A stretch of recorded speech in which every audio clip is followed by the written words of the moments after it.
Rated M for mature. This is what we have put everything we have into. It's basically kind of like, I would say, our Sistine Chapel.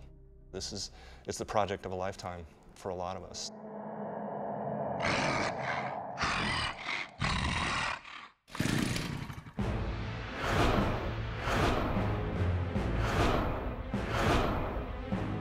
Video games are absolutely art. It's the new expression, I think, of our times, where it combines music, cinematography, 3D art, everything together into one piece. I think video games are absolutely art, and I think if a person were to say they're not, it would be an insult to every single hardworking person on this team who's bled their soul into the product. I do think there are a handful of games that could possibly be labeled as the pop art for our generation. Going to an art gallery or museum and partaking in and looking at any sort of exhibit that's there, a person ultimately comes to their own conclusions about what the art makes them feel. And I think video games are very similar in regards to that, as far as each person takes away a different experience. You're not just listening to music or watching a movie, you're creating it. When you turn around, you are framing the picture. You're making the movie with yourself. So you're participating in it much more. You're putting yourself in a world. I would say sometimes it can be really frustrating if the player runs through the level and turns the wrong way, or looks left instead of right. He could totally go by this thing that you consider one of the best things you've ever done and totally misses it. But in the end, if the player wants to stare straight at the ground, they can, and that's what makes it art for them, that they get to participate. You know, when people talk about great games, graphics comes up all the time, right? That's the first thing you see. So you look at a world and it's partially technical. It's partially, how did they do all that? Such a complex world that looks so realistic. But it's partially art as well. We won the best graphics for Gears of War, the first one. We also won best technology. And I went up and accepted the award both times at the Game Developers Conference and said, we're so great technically because of our artists making us look good. And our artists look so good was my next speech because technically we're so strong, right? It has to come together to make great graphics. When you look at a video game and see a certain amount of graphical fidelity, it's important to separate that from what actual artistry is. We could render the real world perfectly in certain ways if we chose to, but when we do a game such as Gears, we decide to stylize the universe and we choose to make kind of this pseudo-European environment that's been blown up and a lot of wars have occurred in, with very bulky men and very scary monsters, because that's our artistic design and those are our sensibilities kind of coming through into the game.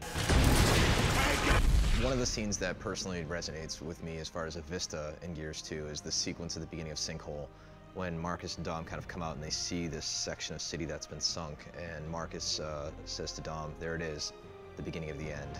Early on in Intervention, I think when you step out, there's a kind of a cinematic. You go through Landown, which is kind of a snowy area, and then you get to, you go underground, you hit the grind lift, and you get to go violently through the earth, and your grind lift lands. And I think when they step out of that pod and you get to see for the first time the underground with all the molds and the spores and the lighting and the bats flying through, and there's bugs on the ground and there's all kinds of stuff hanging down and slime and moss, and I think that's a pretty visually impressive scene.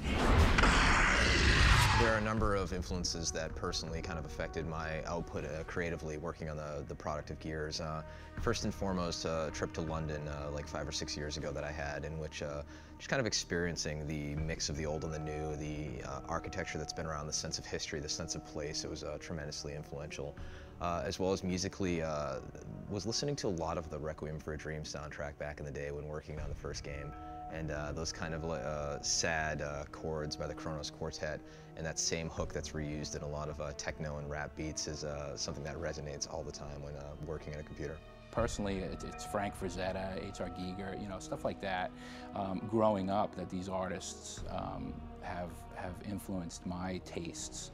I'm particularly like kind of the World War I and World War II German military tech. There's something about the German military stuff. It's purpose-built and it's over-constructed, and when you look at it, you know it's meant to blow stuff up. I kind of take that idea and put it into everything I do for Gears, that everything's built with a purpose, and that's generally to blow stuff up. The thing is given, even the smallest detail is given the same amount of love as the giant towers or the huge creatures that you see walking across the screen. Right down to how we designed the architecture in the world.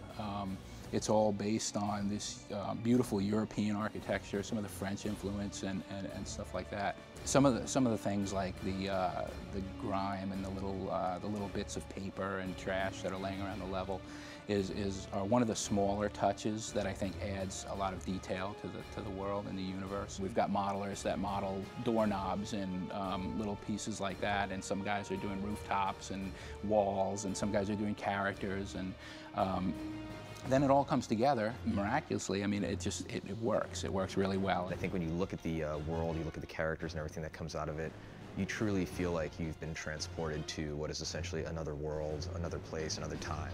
And that, in my opinion, is an art form in itself.